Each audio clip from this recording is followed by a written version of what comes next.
Hello, I'm Rick Torbett, and welcome to Better Basketball's Scoring Without the Ball. In order to build a basketball player from the ground up, we first have to lay down a foundation of skills: shooting, ball handling, passing, one-on-one defense. Then we use those abilities to learn how to attack and score one-on-one. Armed with those talents, most players think that they're equipped to play, but all they really have are skills with the ball. Considering that you spend 80% of your time on offense without the ball, it's only natural that your next step of development must be to learn how to play without the ball. I'm not talking about random movement without a purpose, but moves without the ball that set you up to score. And that's why our title is Scoring Without the Ball. Think about this. Isn't it easy to play defense against players who stand still and do nothing? They allow you to get in good helping position or to anticipate how you're going to steal the pass if it comes your way. On the other hand, don't you hate guarding the player who moves without the ball? You're constantly wondering, is my man about to rear cut me? Is he setting me up for a screen? Should I be denying or helping? If my man would just stand still, everything on defense would be easier. Now think about it. If you don't like guarding that kind of player when you're on defense, then when you're on offense and you don't have the ball, you should become that kind of player.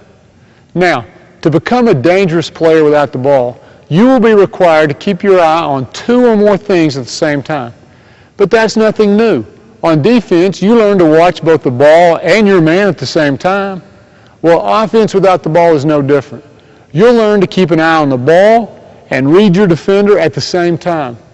The goal of this video is to transform you from a spectator to a player, from someone who stands and watches to someone who moves with intelligence and purpose, and ultimately to double or triple the points you would otherwise score.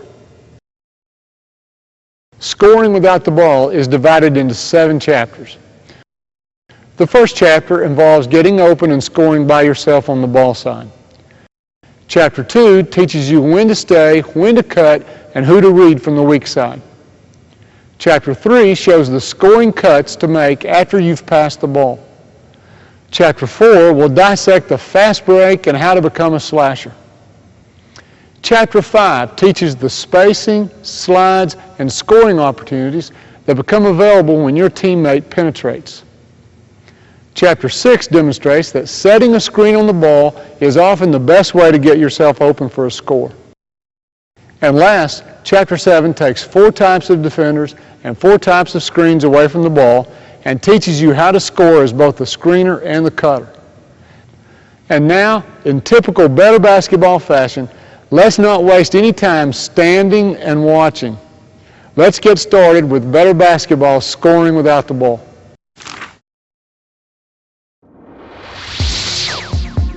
Chapter 1. One pass away, get open and score.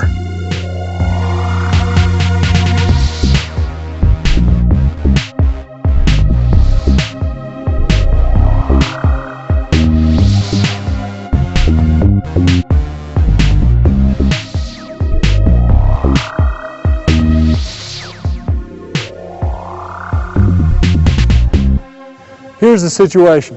Your teammate has the ball on the perimeter, you're one pass away, you're being guarded tough, and you have to get open by yourself to get the ball. You can't score if you can't get open and get the ball. In other words, you may be a whiz one-on-one with the ball, but if the defense can keep you from receiving the ball, your skills with the ball won't do you any good. Now, if this chapter were only about the moves to get open, it would still be worth learning. But I want you to take things a step further. I want you to view getting open, receiving the ball, reading the defense, and attacking the score as parts of one continuous move made up of consecutive reads and reactions. The basic principle I want you to consider is that your move to get open could leave your defender out of position for a split second. And in that split second, you can take advantage to score. Getting open, receiving the ball, reading the defense, and attacking the score are so dependent upon each other that it's difficult to separate them. Even so, in order to make it easier to learn, I've separated this chapter into 2 parts. First, the methods to get open and receive the ball, and second, the reads and moves to score. getting open and receiving the ball. Situation 1, very little space to get open. The first situation is one where you have very little space to operate. This could occur anywhere on the floor, but in this example, you're on the wing, one pass away, with a teammate behind you, and the low post is occupied. In other words, you can't use the threat of a basket cut, nor can you start in the corner and break to the wing. Here's how to get open with only 3 steps. Read number 1, the defender does not move. Take your first step towards your defender and then read him. If your defender doesn't move, then your second step is across him to the outside. Your third step creates space away from the defender and should be coordinated with your target hand.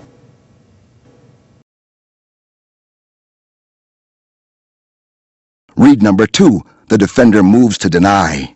This time, as a response to your first step, your defender steps higher to deny the ball. React with a second step toward the basket, showing your teammate a target hand. Your third step cuts off the defender. You now have an outnumbering situation, 5 offensive players against 4 defenders. Read number 3, the defender makes contact. And finally, your defender might take your first step in his direction as a chance to make contact with you. If so, then spin and seal him with a reverse pivot. You now have the same outnumbering situation as before.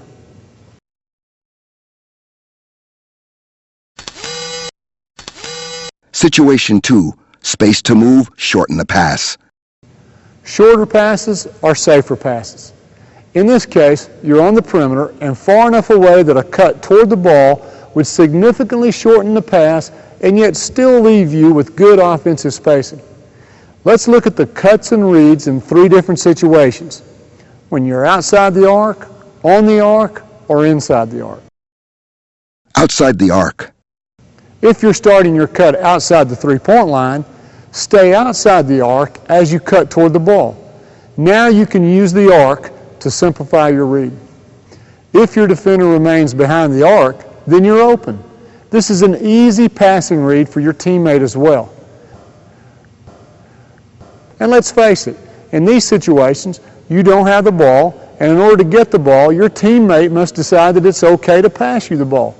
So you want to make that read as clear and clean as possible for your passing teammate. That's what this technique does. If your defender is behind or inside the arc, then you're open. It's that simple. Give eye contact and show target hands. On the other hand, if your defender steps on or over the 3-point line, then you're not open and you should basket cut. Look for that read in these clips. The read. Over the arc.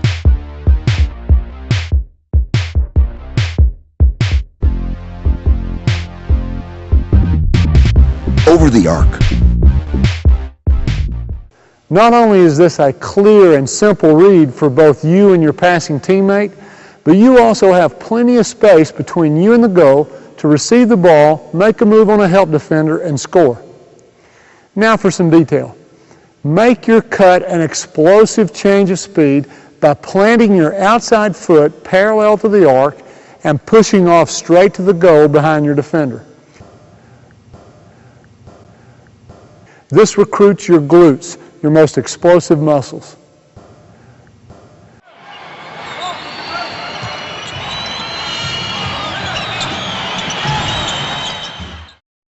On the arc.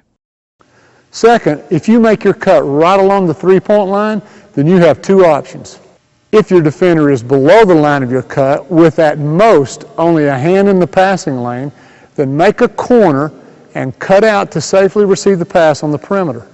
Plant your inside foot and push off perpendicular to the line of your foot in order to recruit the most explosive muscles.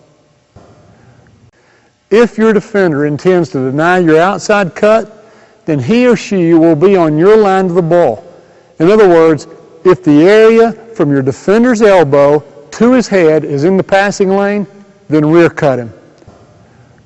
That is, make your corner cut to the basket by planting and pushing off your outside foot. Inside the arc. Finally, if you make your cut inside the arc, then use the traditional V-cut. This takes your defender out of the area in which you want the ball. Then return with a change of speed and a change of angle. If you don't use a V-cut and simply fake the basket cut and return along the same path, your defender can recover along his same path of retreat. Now, the angle at which you return is an important part of the technique to get open, and this is where the cut gets its name. Take the defender away, and when you return, cut across your defender's path. The path of your fake and your cut to return forms the letter V. The angle of your return cuts off your defender's line of recovery. Contact with your defender can help to freeze him when you change directions, but be careful. It's very easy to push off with the inside arm and get called for a foul. Communicate with your passer. Along with establishing eye contact, show target hands as a signal for when and where to pass. Situation 3, extreme denial, the hugger. If your defender is a hugger, that is body to body with you, then use the spin and seal to get open. Start with your hands up for the official to see that you're not fouling, walk him toward the middle, step your top leg between his, and spin and seal him on your backside and show a target hand to your passer. Situation 4, if there is space behind you. If you're being denied the ball and there's no chance for a basket cut, but there is space behind you, then use the lob to get the ball. Walk your defender toward the ball, tee your shoulders, and hold up both of your arms as a signal to your passer and to show the officials your hands. The ball can be lobbed over the defender to the open area behind you.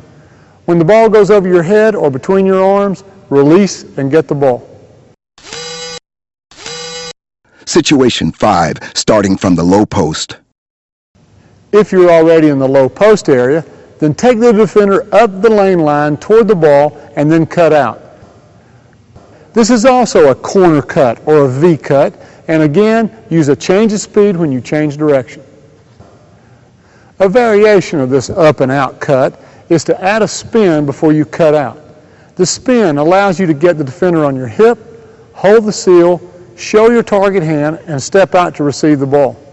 Notice in this case that the outside foot becomes the pivot foot, and our player uses a reverse pivot to square up for attack. After learning how to get open, receive, read, and attack. Let's start the second half of this chapter by breaking a bad habit I see in lots of players. They get open, receive the ball, and then relax as if to celebrate that they've accomplished something. Even if your job is to simply get open, wait on a cutter, pass the ball, and run a certain play, it will be easier to do if you're prepared to attack the goal when you receive the ball. Have a scoring mindset that's always ready to take advantage of the defense.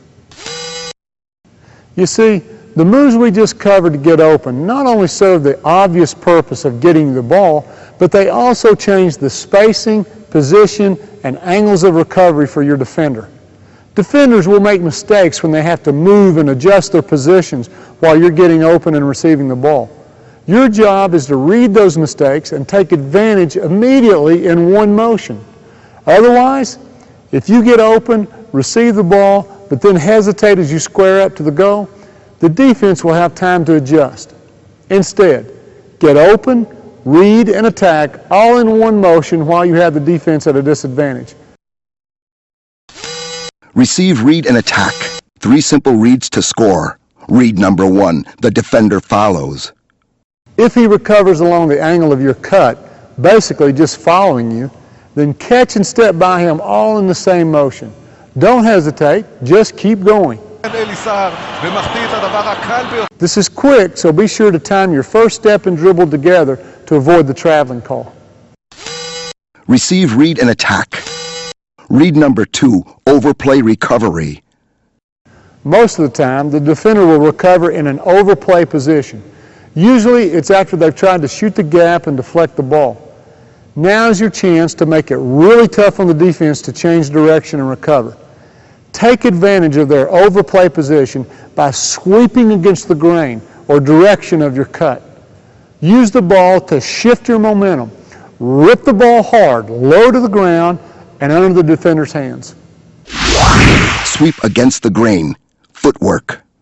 If you catch the ball while stopping yourself with 2 feet, then sweep and cross step to complete your cut against the grain. But if you can change direction on 1 foot, then plant your outside foot, sweep and open step past your defender without letting the inside foot touch the ground. This is more difficult than stopping with 2 feet, but if you can do it, it's a little quicker.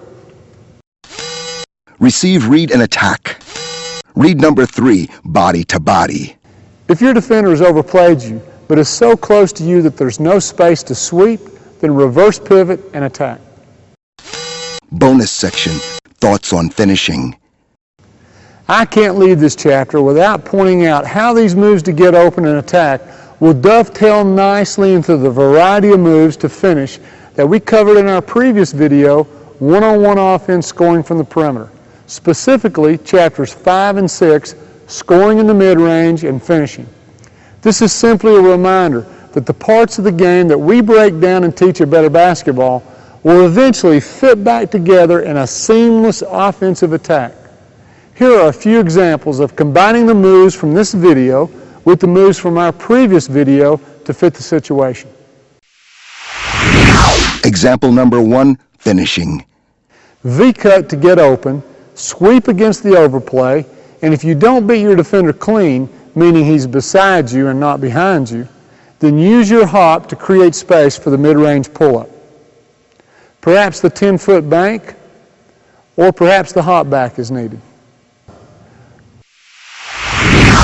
Example number 2, finishing.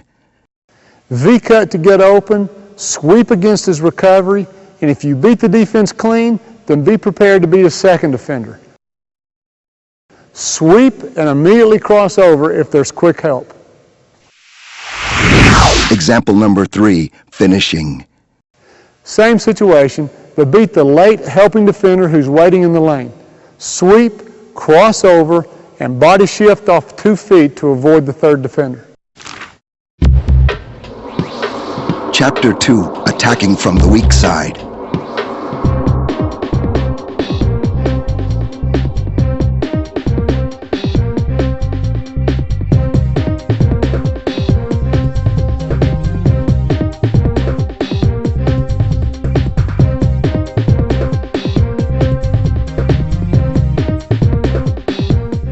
If you and the ball are on opposite sides of the floor, then you're on what's called the weak side.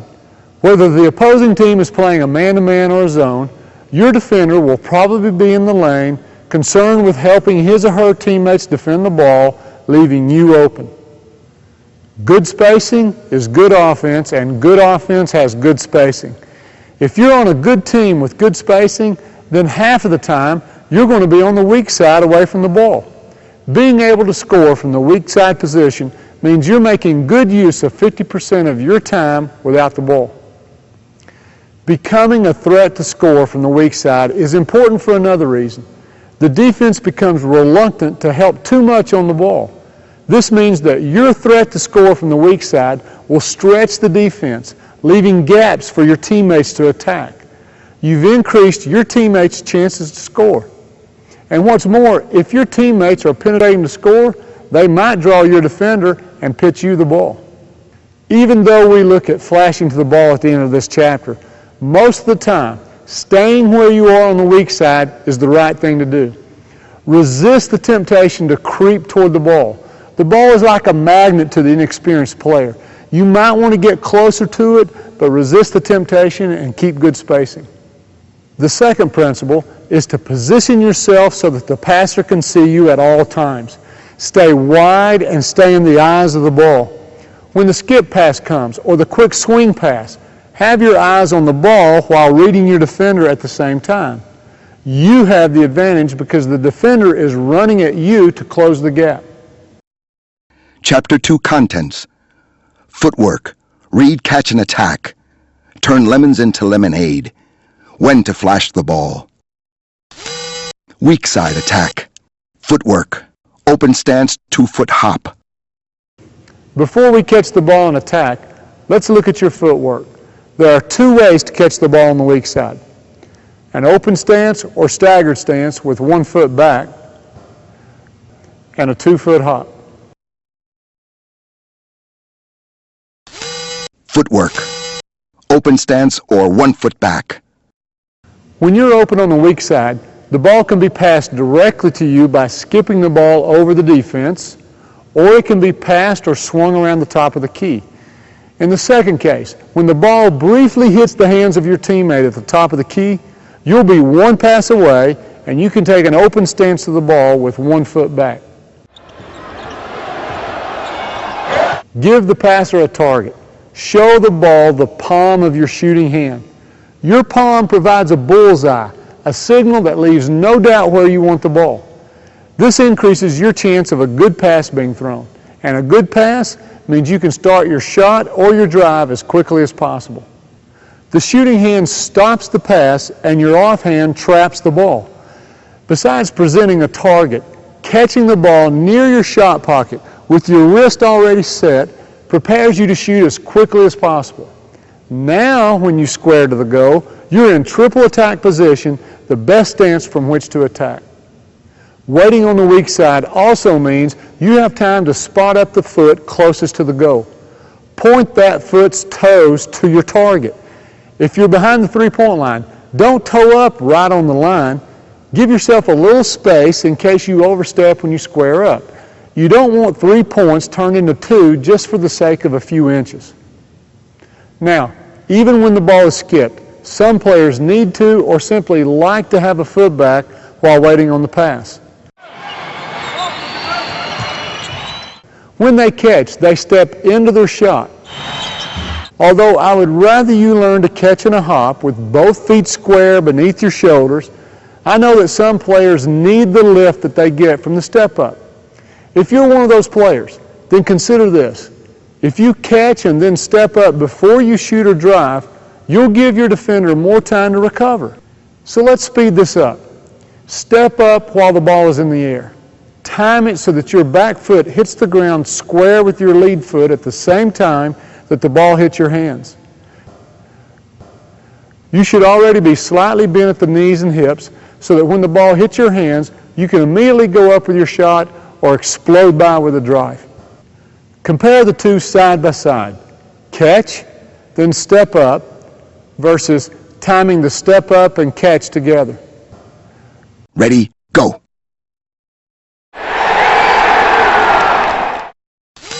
Footwork. The 2-foot hop. How to catch in a hop. 3 tips. Hop tip number 1. While the skip pass is in the air, stay in your triple attack stance and let the ball fall into your shot pocket. Hop tip number 2. If the pass is short or to the right or left, then move under the ball while remaining in your triple attack stance. Chopping your feet will help you stay in your stance while you move. Game example.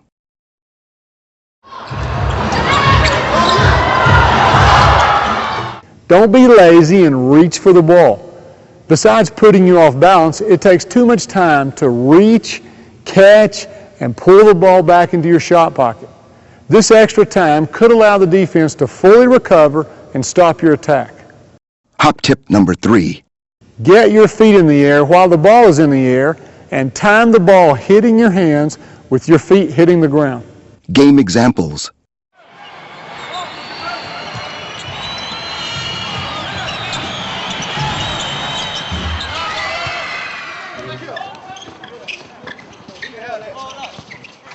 Why catch in a hop? 4 reasons. Why the hop number 1? Catching in a 2-foot hop puts you automatically in the triple attack position, the best stance from which to attack. Why the hop number 2? It loads your legs for explosion, storing extra vertical energy for your shot. Why the hop number 3? It's the quickest way to get off your shot. You're ready to go up and out with your shot as soon as the ball hits your hands. No dipping the ball, no extra knee bending, just up and out. Why the hop number 4? Last but not least, catching in a 2-foot hop allows you the choice of using either foot as a pivot foot if you need to drive. If you want to explore that subject, then see one-on-one offense, scoring from the perimeter. Read, catch, attack in that order. Introduction. Most players have been taught to catch the ball safely, square up to the goal, read the defense, and then attack. In the game of basketball, this is best most of the time, but not when you're playing on the weak side. Rather than catch the ball and then read the defense, the order is reversed when you're on the weak side. Take your mental game to the next level.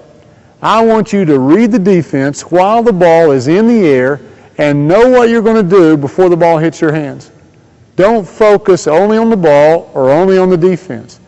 Instead, watch the ball in flight, while at the same time, keep your peripheral vision and all of your awareness on the recovering defender.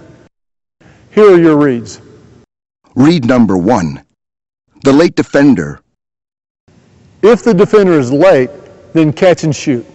Simple enough for the experienced player, but if you don't know what that distance is for you, then training with a partner can help. When you're training, don't worry about getting a few shots blocked. In fact, if you don't get a few blocked during your training, you'll never learn how close you can cut it in the games. Read number 2. The flyby. Some defenders sprint to recover with the intention of flying by and blocking your shot, or flying by and just changing your shot, or flying by and forcing you to drive with the hope that their teammates will rotate and pick up your drive. This type of defender will not sprint straight towards you. Doing so will make them collide with you when they leave the ground. So, while the ball is in the air, you must read which shoulder the defender will fly by. When he leaves his feet, drive the other side. I can't emphasize enough that this can be trained with a partner. Your partner passes and randomly chooses either side to fly by. You decide which side to drive while the pass is in the air.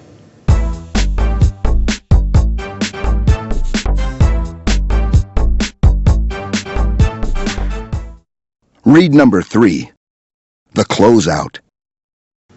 If the defense recovers in time to prevent your shot and also play your drive, you'll notice him in a lower stance with his weight back. You might even hear his feet chopping or his shoes screeching. Note which foot, hand, or shoulder is forward and attack in the direction of his back, just like you learned in better one-on-one offense. Turn lemons into lemonade. If the pass is skipped over your head, catching in a hop could land you well outside your shooting range. So instead of using a hop, drag a foot as you go after the pass. Now, after you catch the ball, you can step up, square up, and shorten your distance to the goal. It's difficult, if not impossible, to read your defender while you're going after a pass over your head.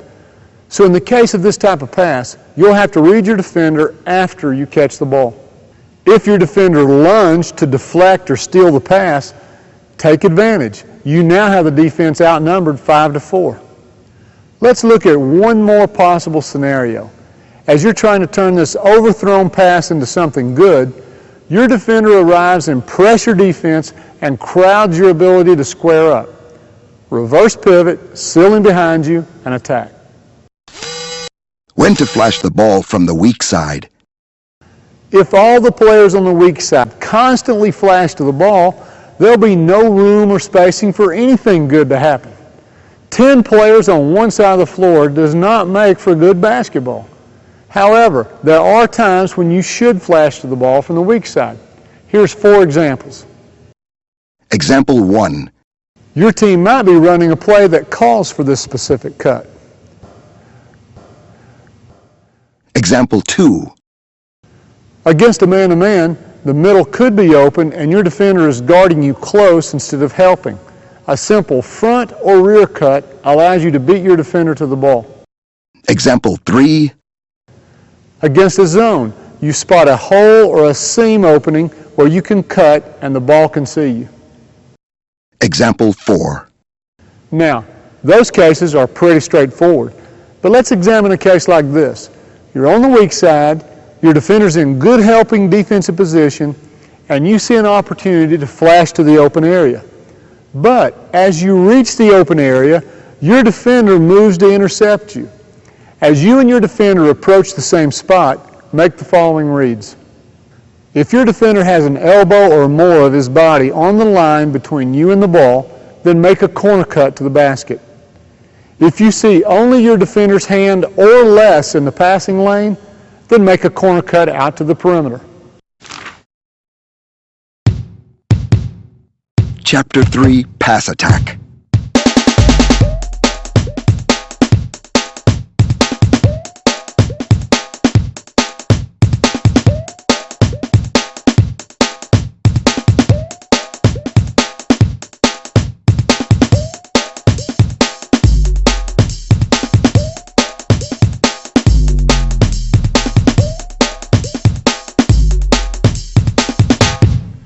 To watch the majority of players, one might think that pass stands for pass and stand still.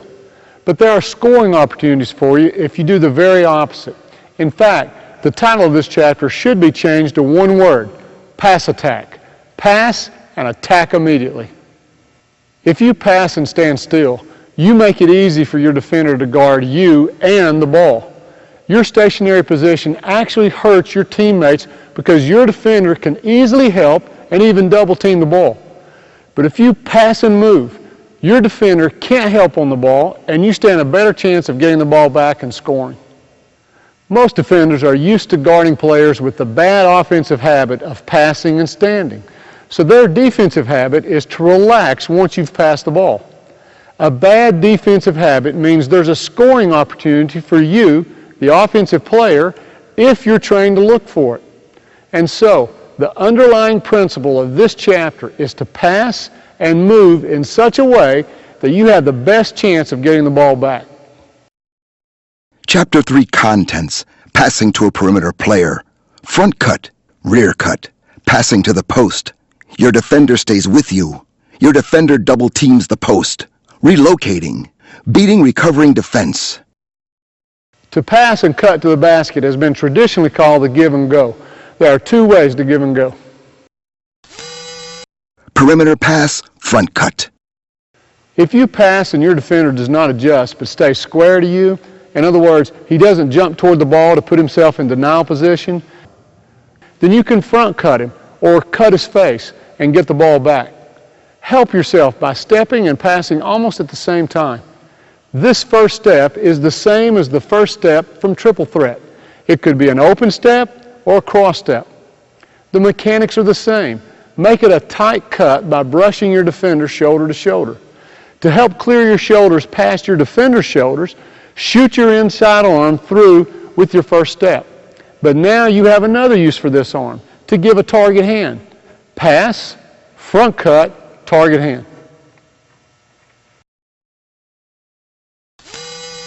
Perimeter pass, rear cut. If the defender jumps toward the ball in order to get denial position, then rear cut straight to the basket and just like the front cut, show a target hand. Make your cut as your defender is sliding into denial. Don't hesitate and let him get his position. If you hesitate and allow him to get denial position before you rear cut, he will try to jam your cut and slow you down with his inside arm. It's hard for the officials to see because it's easy for the defender to hide his hand check between your bodies. It can slow you down for a split second and make the rear cut easy to defend. If you feel the hand check, then swim your inside arm over the defender and clear his hand away while you rear cut. Let's simplify these two cuts this way. If you catch your defender brain dead, then front cut him. But most defenders have been taught to jump into denial position. So the rear cut allows you to take advantage of what most defenders have been trained to do. When you feed the post. When you pass to the post, your defender has two options. He'll stay with you, or he'll help down to double team the post. Let's look at the first case. Case number 1, the defender stays on you. If your defender stays on you and doesn't turn to help in the post, then you have the same give and goes available that you had on the perimeter. Obviously, if your teammate's in the low post, then your cut to the basket will be above him. And if you pass to the high post, then your basket cut will be below him. But what if your teammate is in the mid post? A basket cut too close to the ball will allow the post defender to guard the ball and your cut at the same time. To ensure good spacing in this situation, use these guidelines. If you cut on the baseline side, go below the big block. If you cut above the post, touch the free throw line elbow. If your defender anticipates you and tries to jam your cut, then use the contact to change directions. If you try to cut high and run into your defender, then V-cut and go below the post. Vice versa, if you cut low and your defender steps to crowd you, then V-cut above the post. Take what the defense gives you. Stay alert as you finish your cut into the lane. Many defenders play hard while you're making the cut outside the lane, but tend to relax after you make it past the post. Or they let you go because they're transitioning into help defensive position. Either way, be ready for a late pass from the post when you're finishing your cut underneath the basket. If the defense has become wise to your basket cuts, then screen for a teammate up top and cut down the lane after you screen. If no one's up top, then just fake setting the screen and with a change of speed and angle, make your basket cut. Case number 2, the defender covers down on the post.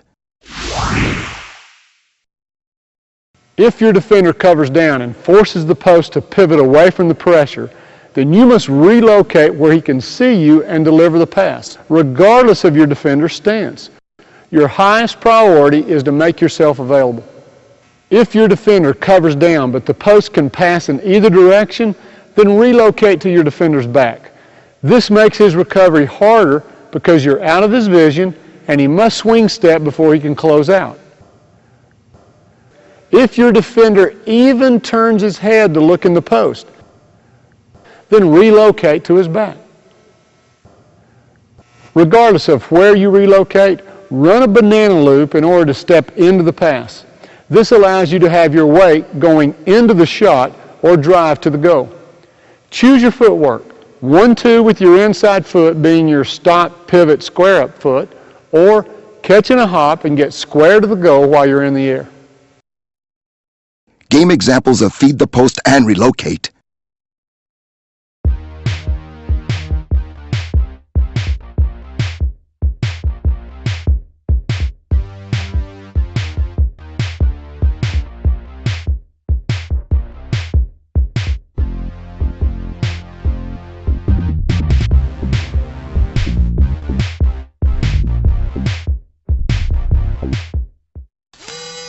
Beat the recovering defender. Now, if you feed the post, relocate and receive the pass back, your defender will follow the pass and try to recover. Your reads here are the same as the previous chapter. If there is time and space to catch and shoot, then pull the trigger. If your defender intends to leave the ground and block your shot, and you feel like she might be successful or will at least change your shot, then you must read which side the defense will fly by and drive the other way. If she flies by your right side, then drive left. If she's closer to your left side, then drive right. Let's say your defender plays it perfect and manages to close out and discourage your shot without leaving her feet. Remember the reads from better one-on-one offense. Read the lead hand, lead shoulder, or lead foot and drive in the direction of your defender's back. With her left hand up, her back points to the right. If she leads with her right hand, shoulder, or foot, her back points to the left. Attack the back. Chapter summary.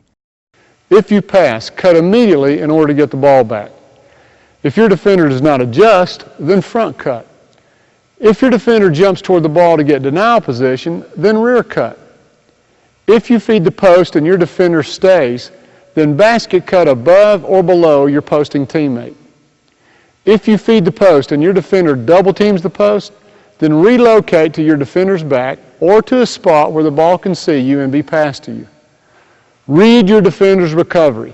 Either catch and shoot if you have time, or use your skills from the last chapter to read which side to drive.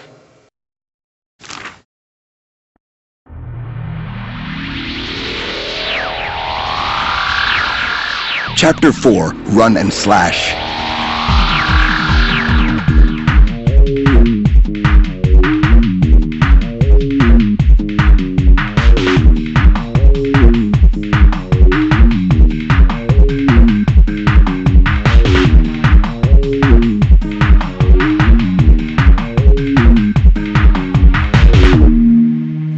The success of a fast break depends on a number of factors. How well the fast breaking team can rebound the ball. Do the rebounders make a quick outlet pass? How many defenders are back on defense? How well the players without the ball run the floor? These are just a few of the factors. But the one factor that this chapter will address is the last one. The offensive player without the ball who's running the floor looking for an opportunity to score on the fast break. How to run the floor during transition is important to you for two reasons. The first one is just the sheer number of times that transition from defense to offense occurs during the course of a game. That translates to a lot of scoring opportunities for you. The second reason is the type of basket that's created. It's a layup, and most of the times, a layup is an easy basket. If you're going to become a prolific scorer, you don't want all of your baskets coming the hard way. You need a few easy ones like layups mixed in as well. The basic principle here is as basic as they come. Run.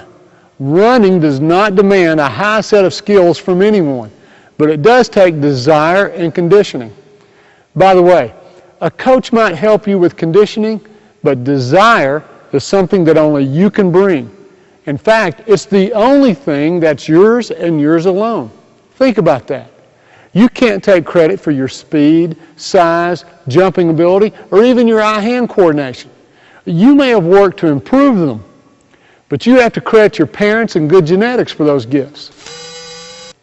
As for your skills and knowledge of the game, did you acquire them all by yourself, or did you learn from others? Whether it was a coach, a teammate, a family member, an opponent, or even a better basketball video. If so, you just can't take all the credit for your skills. The only thing that you bring to the game that's yours and yours alone is your effort. What's right in here. Chapter 4 Contents, the fundamental fast break, slasher moves. The fundamental fast break.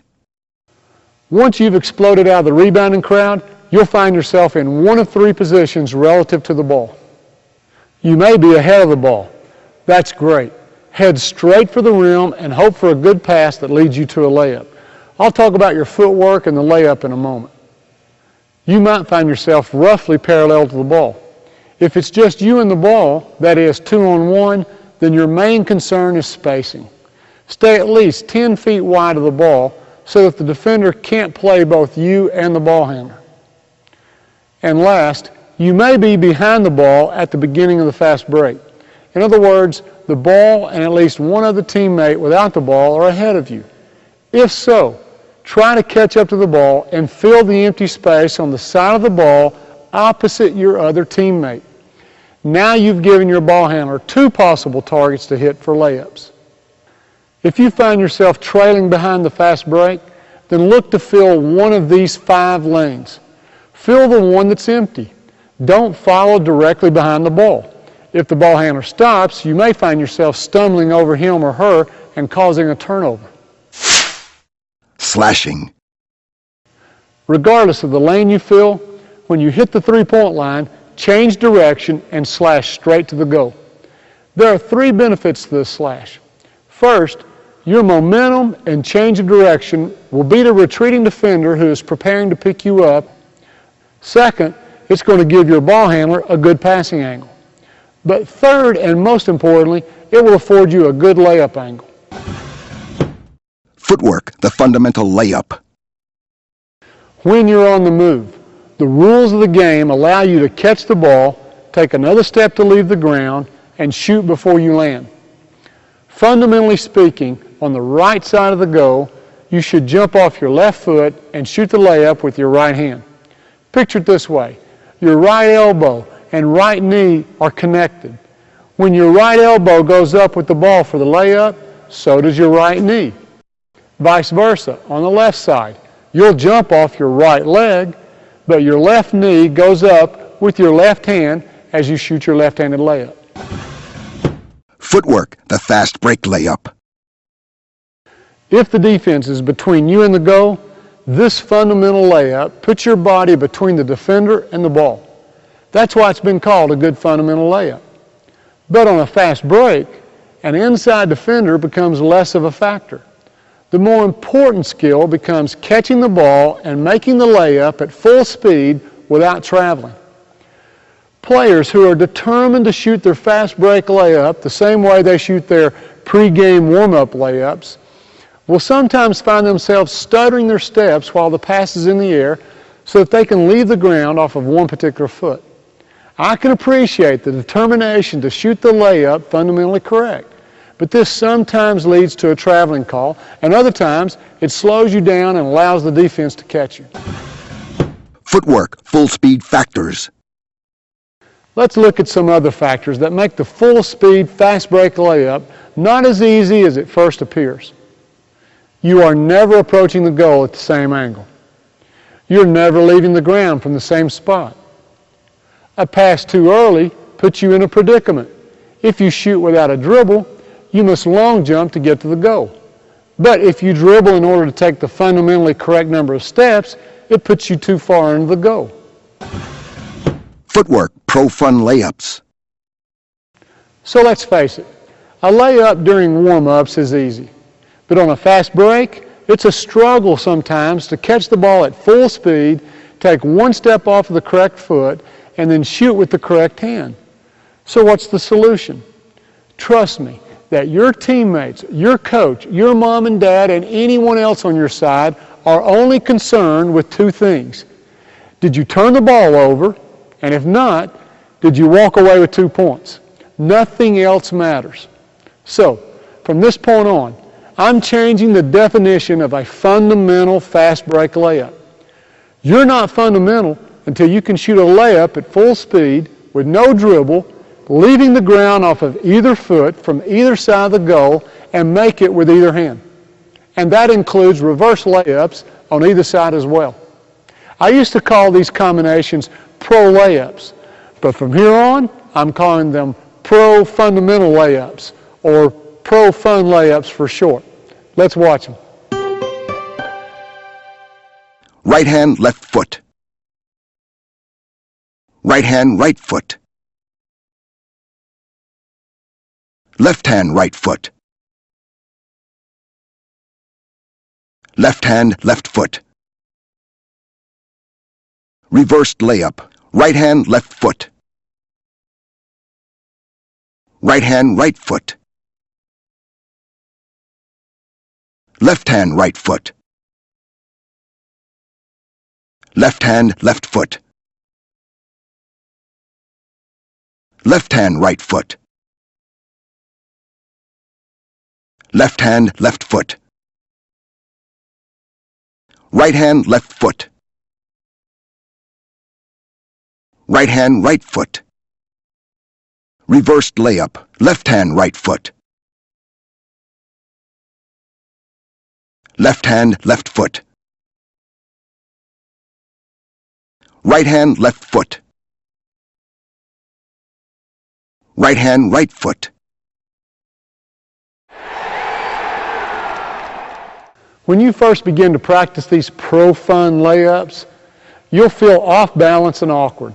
But my experience has been that you'll be comfortable in as few as 3 days.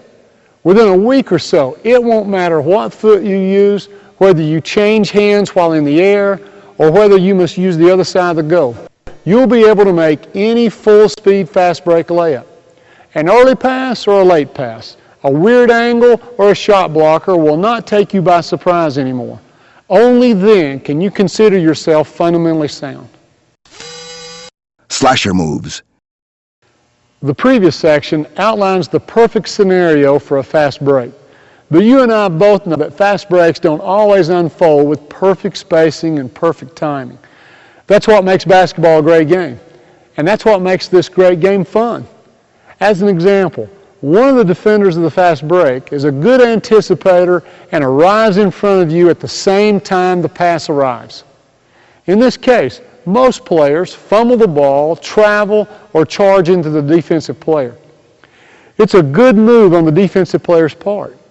This type of defender is trying to kill the fast break by surprising you and making you turn it over. I respect that. But now that the defense has taken it to the next level, let's take your game to another level and beat this rascal. You might wonder if the following skills are truly without the ball skills. They are, and here's why. This situation has arisen because you decided to sprint the floor and fill a possible passing lane without the ball. The momentum that will carry you past the defense when you change angles was gained while you were running the floor without the ball. The ball is passed to you, and in the same split second that the ball is in the air, you see this crafty defender sliding into place with your peripheral vision. The decision to make a cut and slash by the defender is made before the ball hits your hands. In other words, the decision to slash was made without the ball. Slasher moves. Beat one defender. Our player is approaching the arc during transition, and his defender is approaching and anticipating the pass. The pass is thrown, and as the ball hits our player's hands, he changes direction in a sharp cut.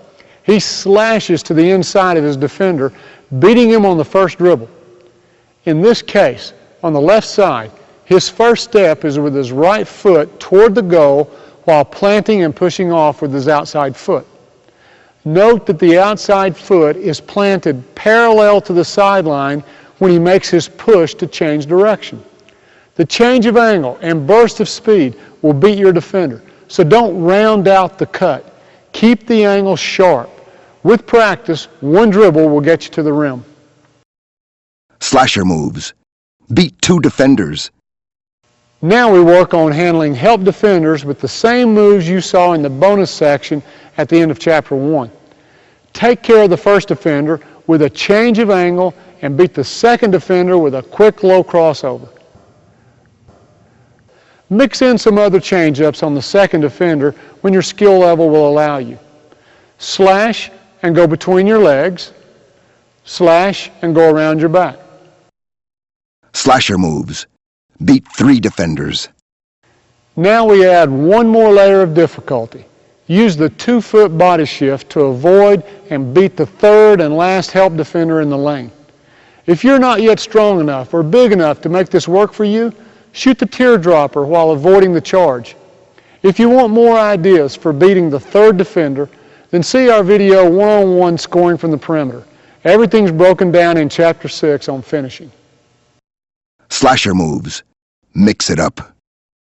You can experiment with different angles and distances from the goal as long as you cut while you're on the move the instant the ball hits your hands. The combination and moves are endless, so I'll give you one final example. Make your initial cut earlier and sharper so that the angle sends you to the free throw line elbow where you encounter the first help defender.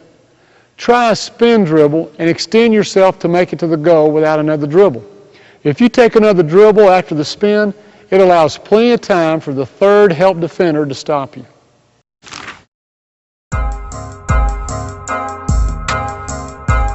Chapter 5. Taking advantage of dribble penetration.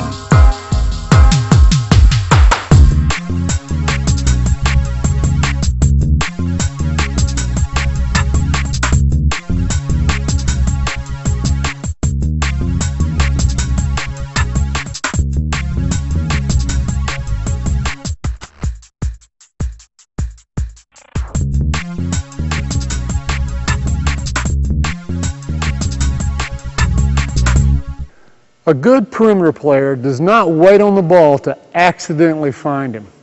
Dribble penetration by your teammate demands that you read and react with a move to put yourself in the best possible position to receive a pass. And that's the goal of this chapter, to increase your chances of being on the receiving end of the penetrator's pass. Regardless of which level you're playing at, the type of players, their age, sex, or style of play, dribble penetration occurs more often than any other action in the game. This means that there are lots of opportunities to score for those without the ball if they know where to move when a drive occurs. On the other hand, moving the wrong way becomes not just a missed opportunity for you to score, but often a turnover as well. Don't stand and watch. That's what spectators do, not players. If you're going to stand and watch, then move up into the stands with the fans. Enjoy some popcorn and a hot dog and let somebody else become a player. When your defender helps, slide into an area where the ball handler can see you. That's the overriding principle of this chapter. And if that's all you take with you from this chapter, then it'll be well worth it. If your defender turns his attention to the ball, then lose him. Your defender might step toward the ball or simply turn his head. The head turn is the signal. Move. Move when he's not paying attention to you and move out of his line of sight. The last principle to look for throughout this chapter is a circle movement by the offensive players who don't have the ball. It's a broad principle for which there are a few exceptions, but look for it to occur in most cases. It looks like this. If the ball is driven to the right of the defensive player, then the offensive players circle to the right. If the ball is driven left, then they circle left. The reason that the circle movement is successful is that the movement of the offensive players will usually be in the opposite direction that the defense helps and rotates. If you're moving in the opposite direction that the defense has been trained to move, you have a much better chance of being open. Chapter 5 Contents. Drives to recognize. Read the drive and react. On the wing. In the corner. In the post. Up top. The big picture. Exceptions to examine. Reading the type of drive. Penetrate, draw the defense, and pitch to the open player.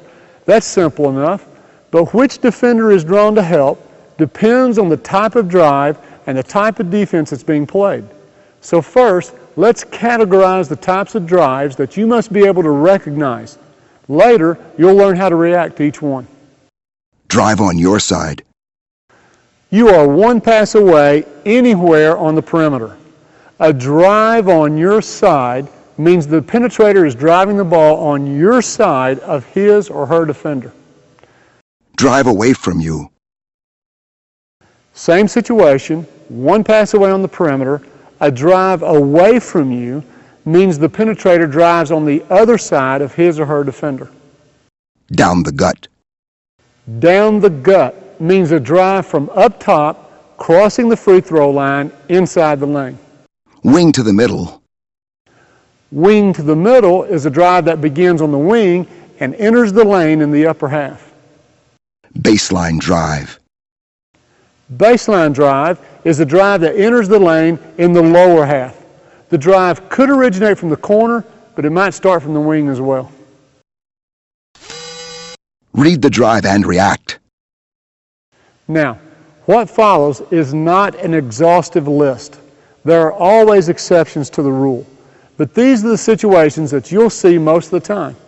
Let's start with the reads and reactions when you're on the wing, and we'll cover where you should move no matter from where the ball is driven.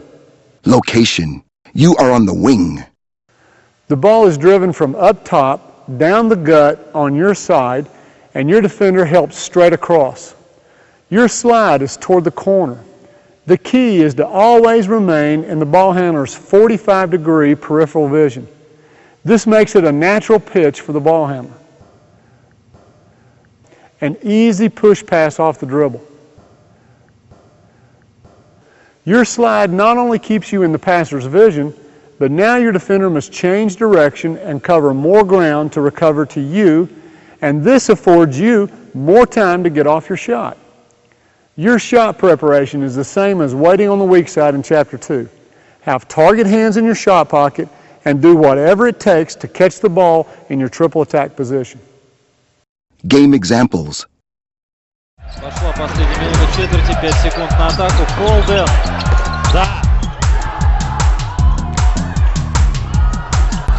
Prendere dagli arbitri, Bernstein dall'altra parte, fuori per Celeste, che ha spazio per la... The ball is up top, but the penetration is away from you. To remain where you are will leave you in a dead zone. It's called that because for most ball handlers, it's difficult to pass over the opposite shoulder, and it's almost impossible to see you since the defender that she's in the process of beating is blocking the line of sight to your area. Many teams know that and choose to leave you open when they help and rotate. So where should you go? Well, whether it's a very good defensive team with perfect rotation or a simple case of dribble penetration drawing all defenders toward the ball, most of the time a hole is left on the perimeter from where the penetration began. Take advantage of this and move out of the dead zone to fill the spot directly behind the penetrator. Picture it this way. You and the penetrator are connected. The drive away from you pulls you into the teammate's former spot. Notice the circle movement. Now, if the ball is completely stopped and all the penetrator's normal passes to your other three teammates have been shut down, the penetrator can reverse pivot and throw back to you as a safety valve. This becomes a great catch and shoot or catch and attack situation for you. If the ball is in the same side corner, that is, one pass away from you, then the circle principle applies. In other words, if the ball drives baseline away from you, then fill the corner behind it. If the ball is driven on your side, that is, toward the middle, then let the circle movement push you away toward the top so that you remain in the penetrator's 45-degree vision. Location. You are on the wing, but you have teammates in the post area. If the ball is opposite you on the other wing, then your movement is simple. Stay on a line parallel to the ball. Mirror the movement of the other wing player. If he penetrates and your defender helps, then you'll be in the position of the natural pitch. Let's look at two examples.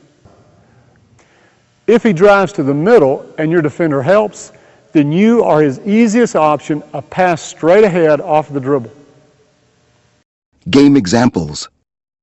חבר'ה עדיין מחזיקים בכדור, ועכשיו יבוא סטפנו ויעשה את החלטה.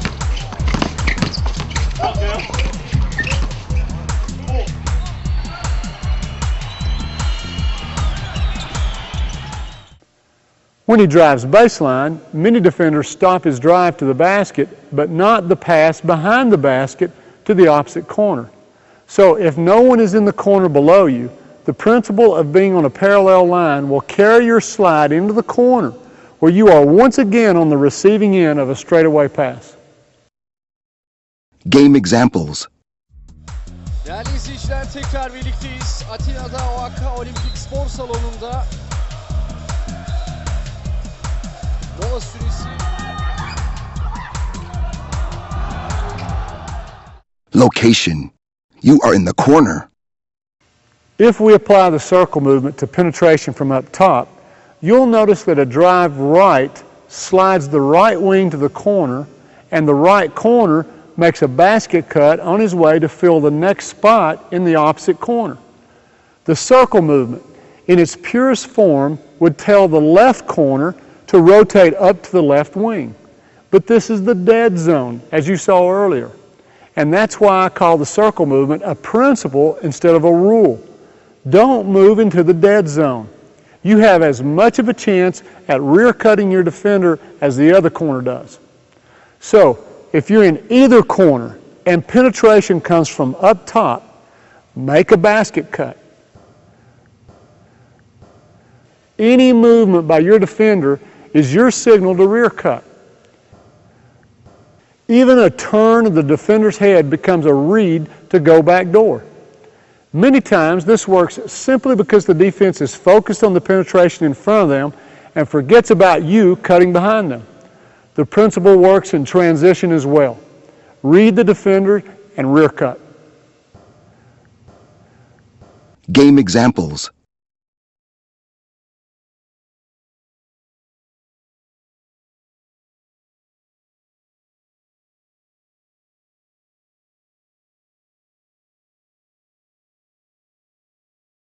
The ball is one pass away on the same side wing. If the ball is on the high wing, say above the free throw line extended, then the circle principle will send you back door looking for a layup. When the ball is driven from the high wing, there will be plenty of time to make your rear cut and clear the lane in case your teammate doesn't pass to you and decides to finish his drive to the goal. If the ball is on the low wing, where it takes your teammate only one dribble to get to the goal, rotating to the next spot, the opposite corner, will put yourself and your defender in the path of your penetrating teammate. So stay put, but don't relax. If your defender gives quick help, you could be receiving a quick pitch after one dribble.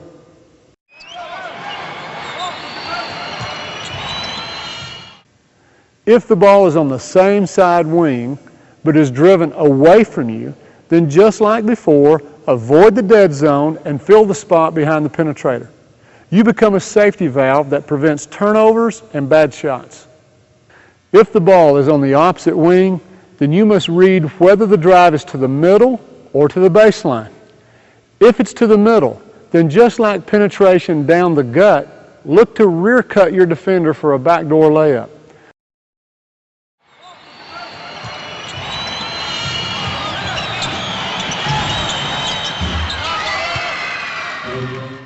However, if the wing makes the drive along the baseline, or if the drive comes from the opposite corner, then the read is the same. It's a baseline drive. Don't slide anywhere. Stay in the corner. You might start to circle up to the wing, but immediately step back into the corner. Because for baseline penetration, the natural pitch to the opposite corner is open more often than any other window. Location. You are in the post. Picture this. You're inside posting up, or you're making a basket cut, or you're setting a screen. Regardless of the reason, you're in the post area when, boom, dribble penetration occurs. Your first priority is to get out of the way and give your teammate space to get to the goal. Now, that might sound overly simple, but I was recently watching a pro game, considered the highest level of basketball, and there's a penetrator making his moves from beyond the half line, working the middle 1/3 of the floor. Everybody in the house knows he's headed to the goal, except I guess for his teammate in the low post, because this low post player stays right where he's at while his teammate takes it to the rack less than 6 inches away from him. The post player flinches to keep from being hit in the face while his teammate goes by. I'm yelling at the TV, get out of his way. You're forcing your teammate to not only beat 2 or 3 defenders, but to beat you as well. I mean, I don't have any drills for beating your own teammates. So if you don't know what penetrating pitch means, at least get out of your teammate's way and give him room to get to the rack. Anyway, if you're in the post and there's dribble penetration, then your slide must not only be out of the way, but you should move into a position to receive a pass. Now, these slides must also be in conjunction with the rest of your teammates. You don't want 2 players occupying the same space. So, with that in mind, here are the reactions to dribble penetration when you're in the post. If the ball is driven down the gut, the middle of the lane, and your defender helps, then step out and create space for the pass. But if help defense comes from somewhere else and your defender follows you out of the lane, then look to rear cut him for a layup. Game examples. Quando ahí recibe el balón y se eleva. Envergadura tremenda. Ferma il palleggio, Verbitz a Stefano, ancora Piccherol, questa volta con Kakiusis, non sfruttato da Stefano, liberato però chiamando alla perfezione, Parker per Jasikevičius, in emergenza Murtola contro di lui. If the ball is driven from the wing into the middle above your position in the post, then just like the drive down the gut, step out of the way and give your teammate room to finish. When you're opposite the ball, your step out could turn into a jumper if your defender stays to help. But if your defender goes with you, then look for a rear cut. On the ball side, if the wing beats his man clean, then you might get a bounce pass for a layup.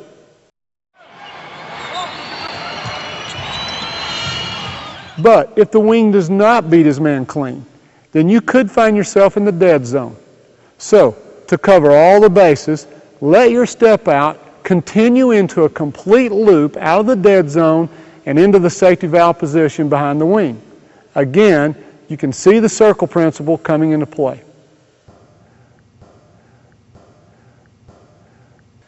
If the ball is driven below your position in the post from either side of the floor, then it becomes a baseline drive, regardless of whether it began on the wing or in the corner.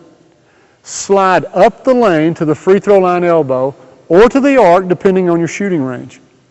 If you were posting on the ball side, you'll find yourself in the 90-degree window of the passer. If you were in the post on the weak side, you'll find yourself sliding for the 45-degree pass. Location. You are up top. The ball is on the wing and one pass away from you. If the drive is to the baseline, then it's away from you, and just as you've already seen from the other positions, you should get out of the dead zone and fill behind the penetrator to become the safety valve. If the ball is on the wing and the drive is to the middle, the circle principle will push your slide along the arc. Look for the 45 to 90-degree angle pitch. Game examples.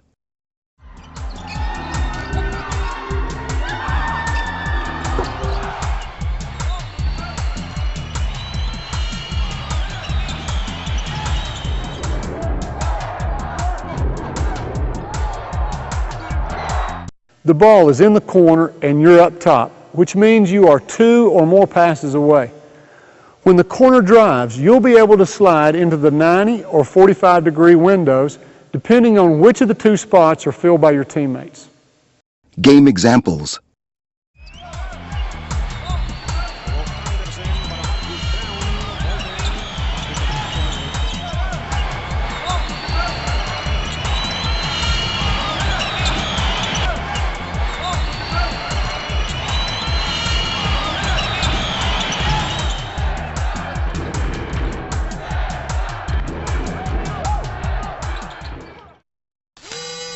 The big picture.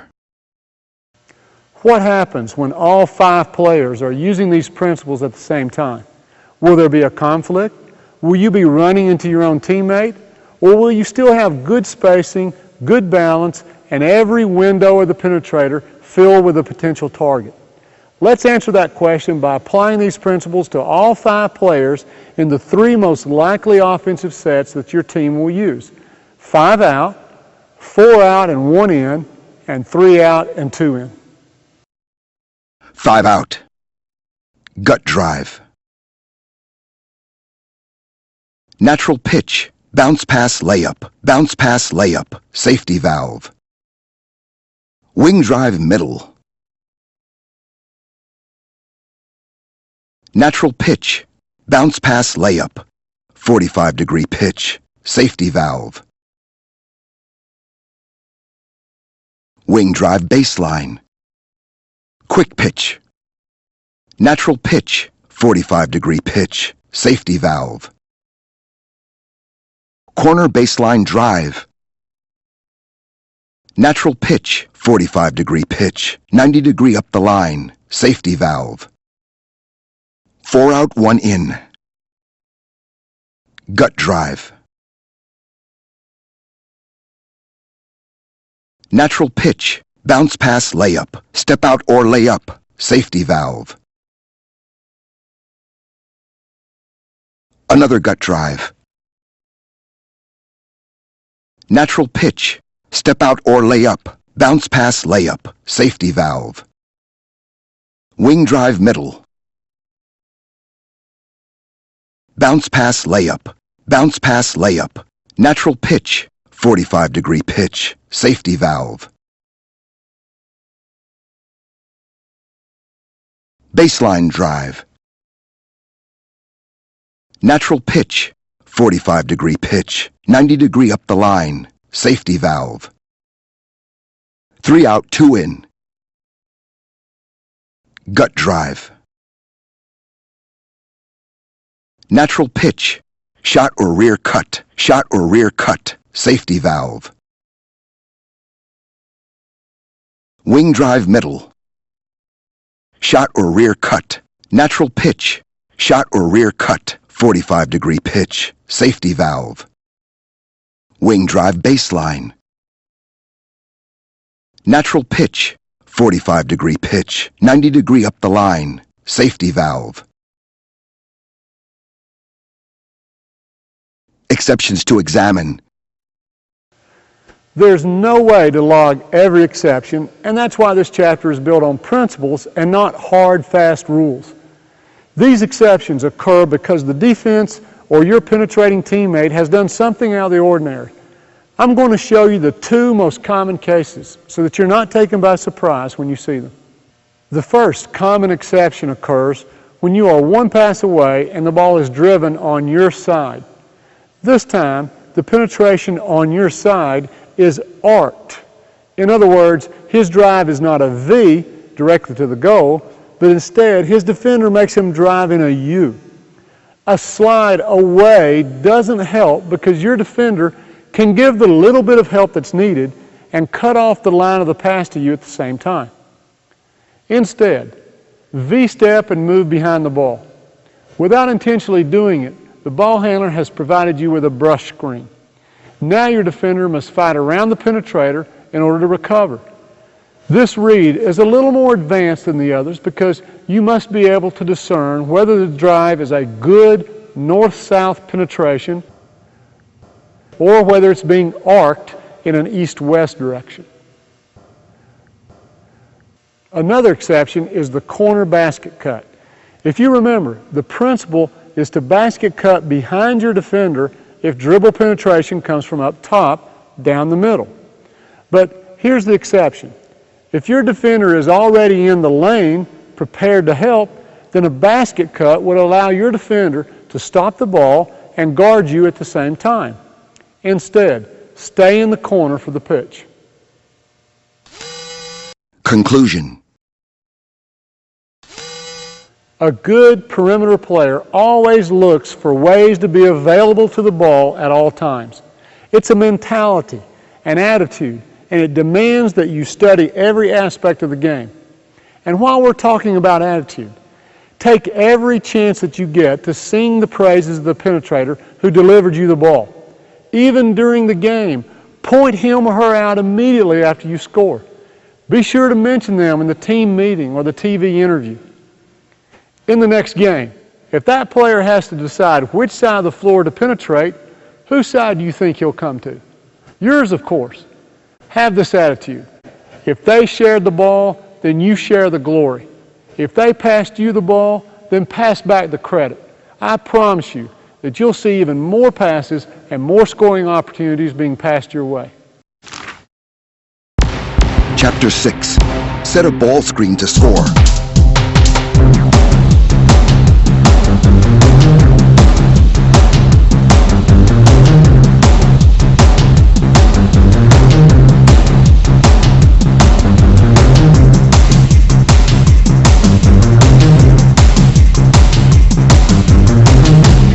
Here's your chance to do something good for a teammate and get rewarded for it.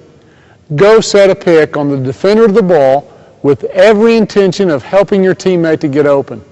And more times than not, you'll be rewarded with a good chance to score. Hey, Karl Malone scored over 36,000 points in the pros, and about half of those started with him setting a screen for a teammate. 99% of every offense you'll ever run will have a ball screen in it at some point. Even those who are only vaguely familiar with basketball know what a pick and roll is. It's about as old as the game itself. You should know every possible way to score from something so common and something that occurs so often. And contrary to what you might think, you, the screener, have as much of a chance to score as your teammate with the ball. The bottom line, setting the screen on the ball is a great skill without the ball to get you points. Now, just like passing and standing was a bad habit we had to break in Chapter 3, here in Chapter 6, we have to break the bad habit of picking and doing nothing. You must develop the mindset that there's no such term as simply pick or screen in basketball. The word is always followed by an action like pick and roll or pick and flare or even slip the screen. And so our overriding principle in this chapter is set the screen, read the defense, and move where you can receive the ball. Chapter 6 Contents. On your way to screen, score. How to set the ball screen. Reading defense to score. Screener summary. On your way to screen, score. Read your defender on the way to setting the screen. If your defender anticipates a switch, then he may begin to cheat early. This creates an easy read. If you can see the basket over your inside shoulder, then your defender is cheating, leaving you an open path to the goal. slip the screen. Maybe the term should be skip the screen. Forget about screening and cut directly to the basket.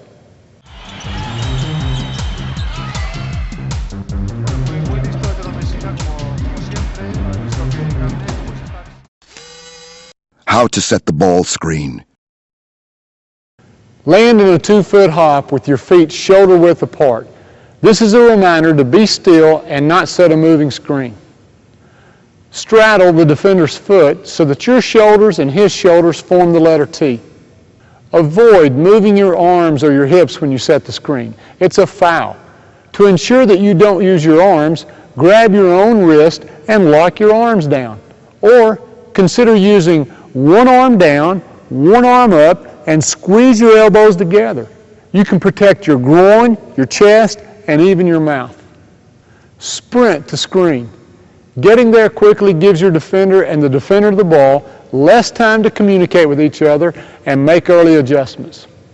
If possible, approach the defender of the ball from directly behind for 2 reasons. First, he cannot see you coming in his peripheral vision. Now when you set the screen, you have the element of surprise on your side. And second, you can read any adjustment made by the defender on the ball and change your angle at the last moment.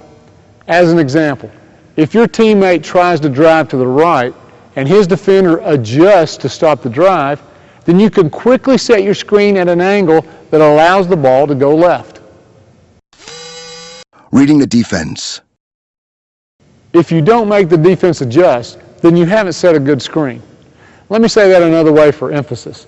You'll know you've set a successful screen if you make the defense adjust. Read number 1.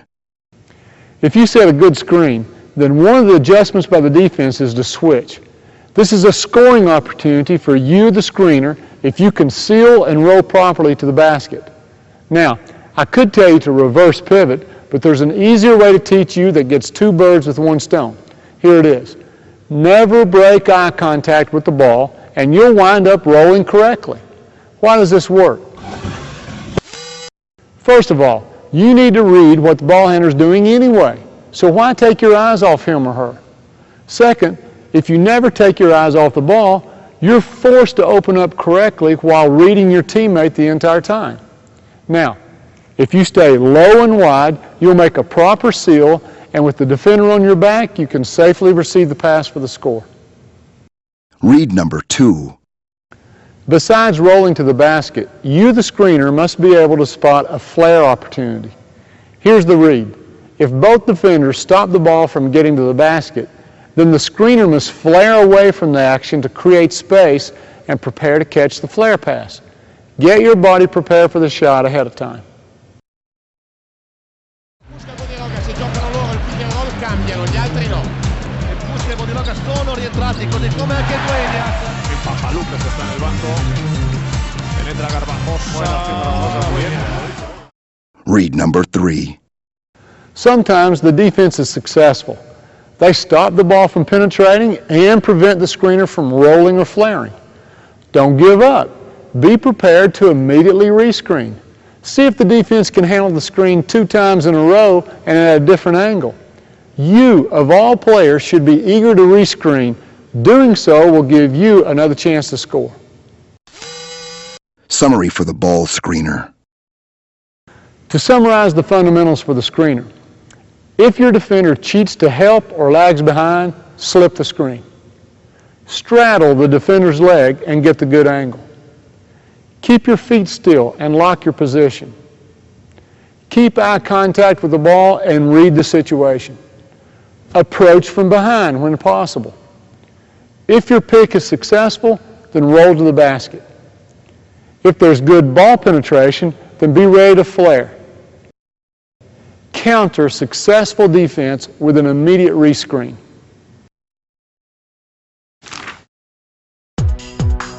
Chapter 7. Scoring with screens away from the ball.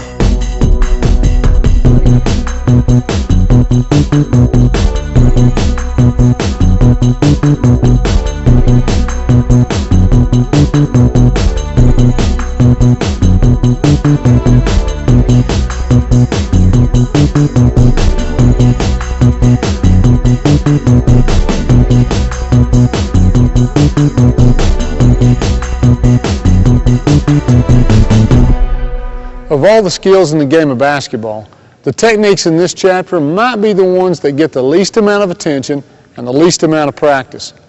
Most players never see them in a pickup game or on the street. The only time a player might see them is in an organized practice or game, and many times only one or two of the 4 scoring options are emphasized. Now, just because that's the case doesn't make it the rule. You can and should use these skills in your pickup games because you'll score more points. In fact, see what happens to your 3-on-3 game when you have the rule that the player with the ball can only dribble once. Now, instead of standing and watching the player with the ball go one-on-one, the 2 players without the ball must learn how to screen and cut for each other. Suddenly, all 6 players are playing the game instead of just 2. Sooner or later, you'll reach a level where the defense is so good that you have to use a screen away from the ball just to get open. Now, I don't know about you, but simply getting open has never excited me.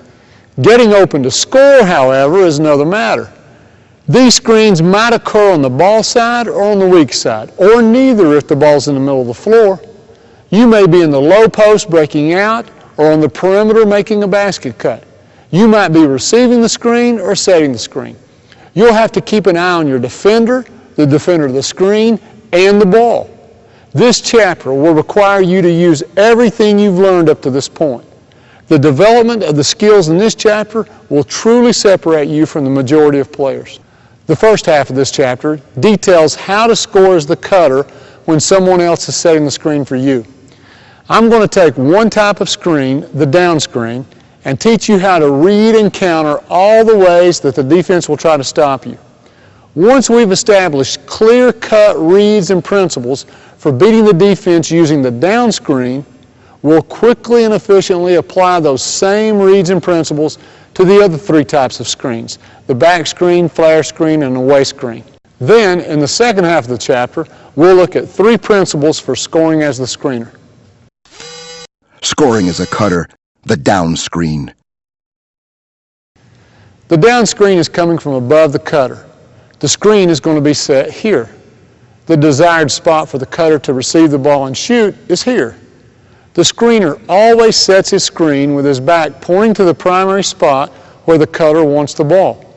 If the screen works as planned, the cutter will be open in this primary spot.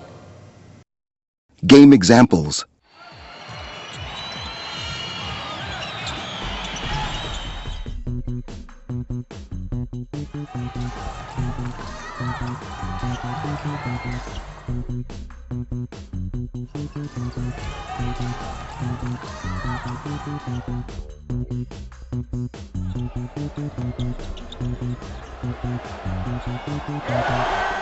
Cutter principle number 1. The first thing for the cutter to do is set his man up to be screened. In this case, he takes his defender below the line of the screen. If you're already inside or near the basket, then your defender is already below the line of the screen. Now, there's no need to be in a hurry. You can take your defender slowly into the screen. If he cheats toward the screen, use a change of speed to cut to the basket for a layup. Watch the cutter in this clip use the thread of the basket cut to set his defender up. He sees his defender cheating and makes a hard step toward the basket. If his defender did not respond, he would continue this cut and be shooting a layup. Instead, the cutter uses this threat to hang his defender on the down screen. Perhaps this is a good time to emphasize a change of speeds that all players should use. Rick Majerus says that all players should have 3 different speeds, and a player like John Stockton had 5. Consider that when you come off these screens. Set up your defender with 1 speed and come off the screen with another speed. Cutter principle number 2. If the defender plays you honest and blocks your cut to the basket, then once you're both below the screen, plant, change directions, and use the screen. When you get shoulder to shoulder with your screener, you've reached the read spot, the second stage of using the screen. Cutter principle number 3. When you reach the read spot, shoulder to shoulder with the screener, you cannot focus only on the ball.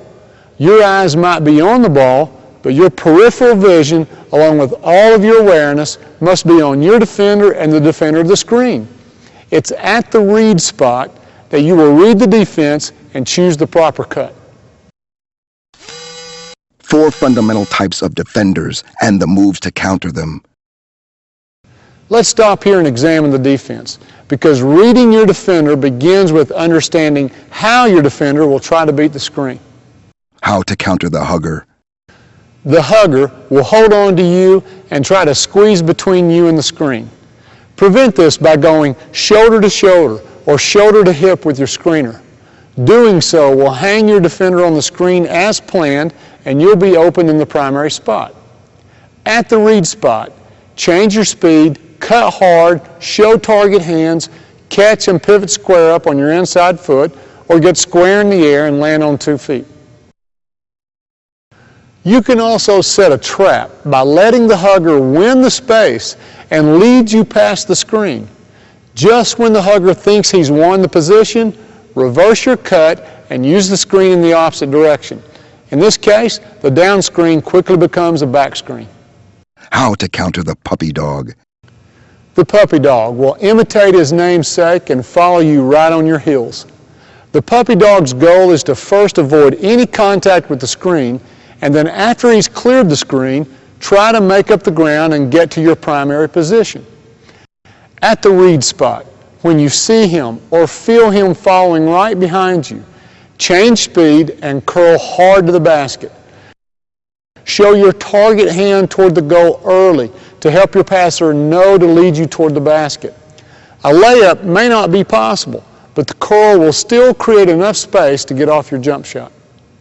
How to counter the slider. Some defenders will attempt to slide over the screen and deny you regardless of which side of the screen you try to cut. Many times their back is to the ball as they concentrate on reading your cuts and avoiding the screen. With this position, your defender can take away 3 of your cuts: the primary spot, the curl, and the basket cut. But the good news is there's a 4th option for you. At the read spot, push off the screen and fade to the corner. And I mean to literally push your own teammate. This will help you change the angle of your cut, and it should inform a smart screener to reposition his angle slightly to hinder your defender's recovery. Raise your target hand as a signal to the passer. If the pass is on target, then you can catch in a hop and fire. If the pass is behind you or over your head, then go after it and drag a foot to shorten the shot. Step up, get square, and read. You should be open to shoot, but a bad pass might give your defender time to recover, and you'll need to read his closeout. Watch the cutter fade from the screen in these examples.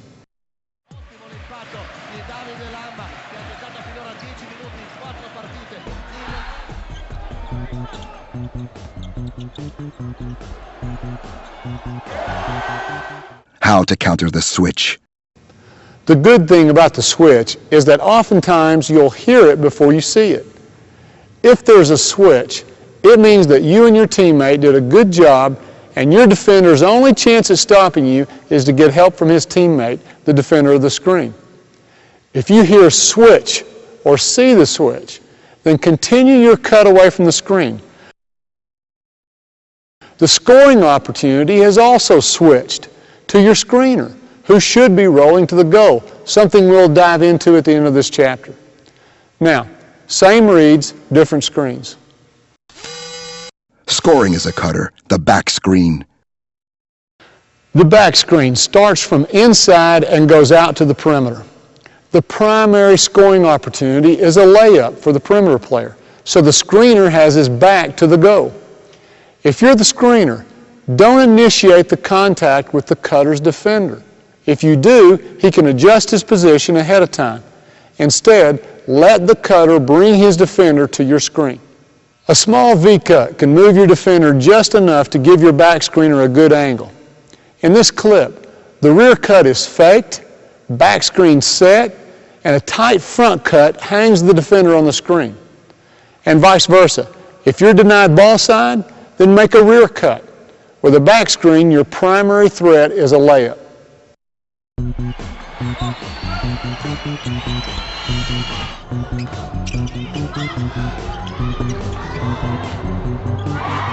Let's look at each of the ways your defender can play the back screen and how you should react.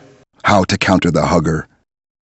If the defender hugs you, then at the read spot, change the rear cut to a front cut. Swim over the hugger and go shoulder to shoulder with your screen. And you have a second option with the hugger. Let him lead you below the screen. Let him think that his strategy has worked. Reverse your cut and the back screen has become a down screen. How to counter the puppy dog. If he puppy dogs you and there's no help from his teammate, then you still get the ball for a layup. The puppy dog defense can only be successful on a back screen if the defender of the screener helps until the puppy dog recovers. If that's the case, then the screener will be open to pop out for the shot. How to counter the slider. Flare to counter the slider. How to counter the switch. If you hear a switch on the back screen, then the screener must shape up to receive the pass. Scoring is a cutter, the flare screen. A flare screen is set by a perimeter player on a perimeter player. The screener faces the ball because his back points the way to the cutter's primary spot.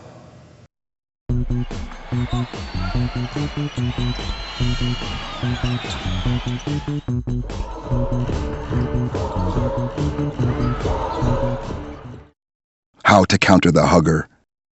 Set up the hugger with a short V-step and scrape him off by going shoulder to shoulder with your screener. The pass is going to be lobbed over the screen. If possible, catch in a hop facing the goal. If you have to open up to the pass, then pivot square up for the shot or the drive read. How to counter the puppy dog. Curl on the puppy dog. Game examples, curl the puppy dog.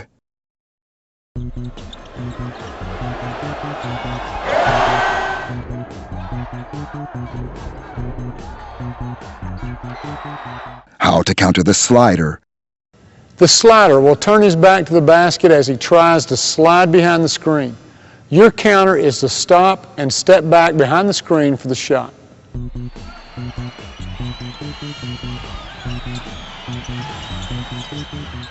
How to counter the switch. Come back to the ball on the switch. Your screener should be slipping to the goal. Scoring is a cutter, the away screen.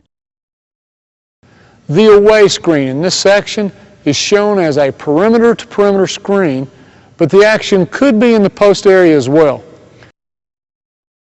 The ball is on the other side of the floor from you, and the screen is coming to you in an east-west direction. Your primary scoring spot is here, again where the back of the screener is facing.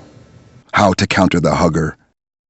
V-cut to the basket to set up your defender and go shoulder to shoulder to eliminate the hugger. Or go a little wide on the screen and let the hugger get through. Change directions, rear cut, and it becomes a back screen and a layup for you. How to counter the puppy dog. Again, curl the puppy dog. How to counter the slider. Step out to counter the slider. Game example.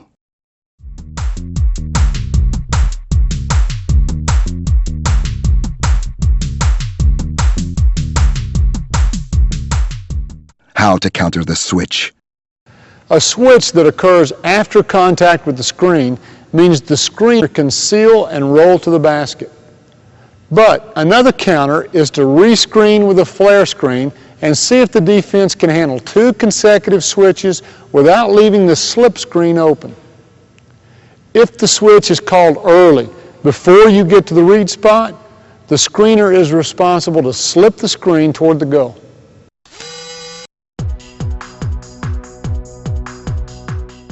Scoring as the screener. I've lost count of the number of times I've told a player to set a screen for his teammate only to watch him set the screen on the air between his teammate and his defender.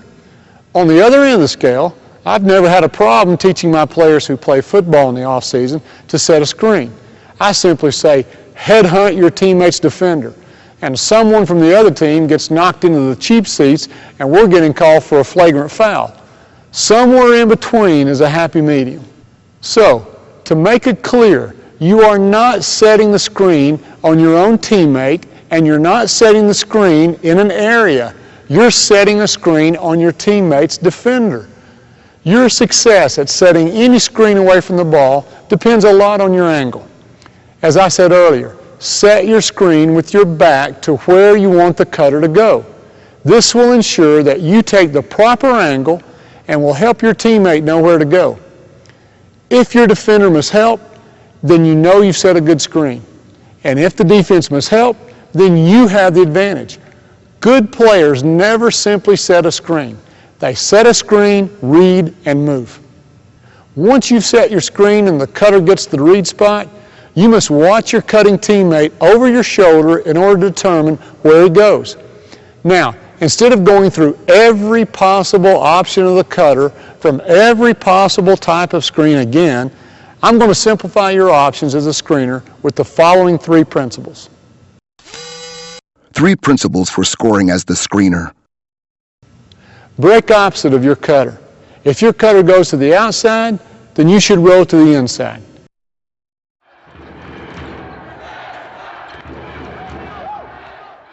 If your cutter breaks inside toward the goal, then you should pop to the outside.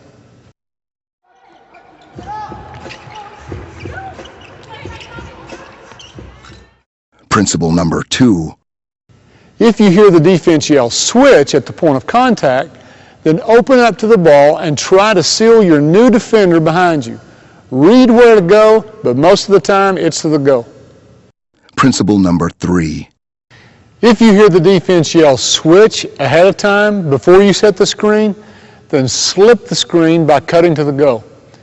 If the switch is automatic, the defense won't be calling it out loud for you to hear, but you'll notice your defender lagging behind in order to catch the cutter coming off the screen. It's the same puppy dog read when you were the cutter. If he puppy dogs you or lags behind preparing to switch, then make a corner cut and slip the screen. On a down screen, slip to the goal. On a flare screen, slip to the goal. On an away screen, slip to the goal. But the back screen is different. Slip to the ball.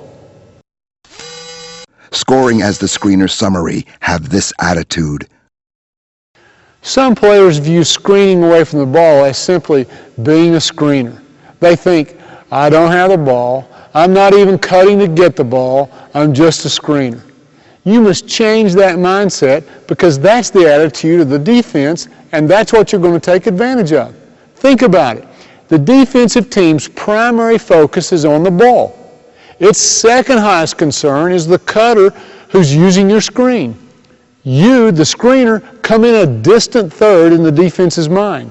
Smart players can take advantage of this lack of attention and set themselves up to score without the ball.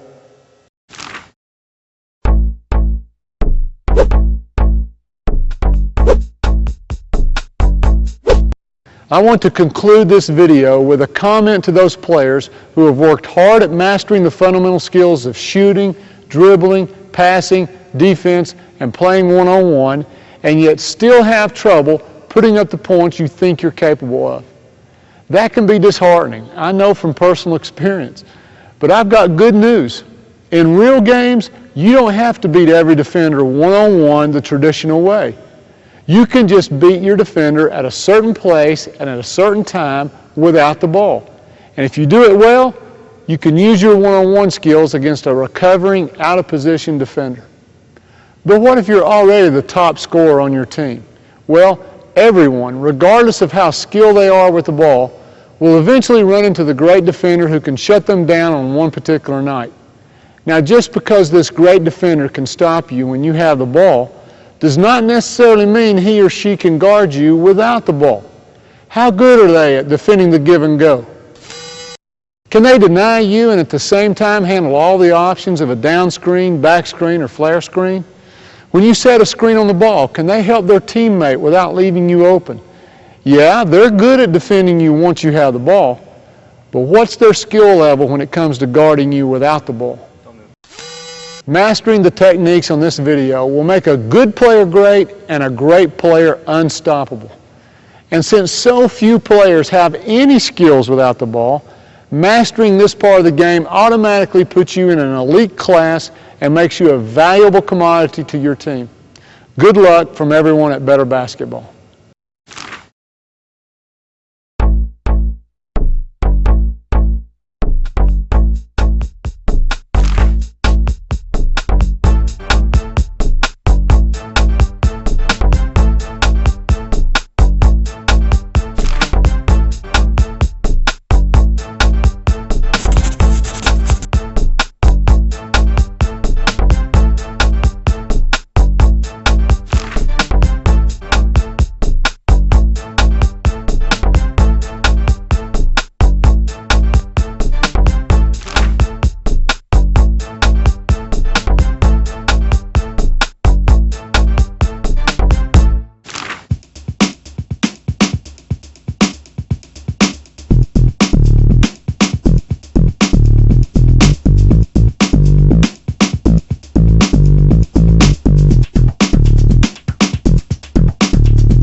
All right, here we go. If the defender puts his arm under yours, you can use the armpit clamp and accomplish the same thing. I'm sorry. You got me thinking about this armpit thing, man. All right, here we go. If the defender puts his arm under yours, you can use the armpit clamp and accomplish the same thing. Dadgummit. All right, here we go. You get tired, you get silly, you know. There's nothing funny about basketball video. I know, dadgummit. There's nothing funny about screens away from the ball. If we don't do this right, it could affect the world economy.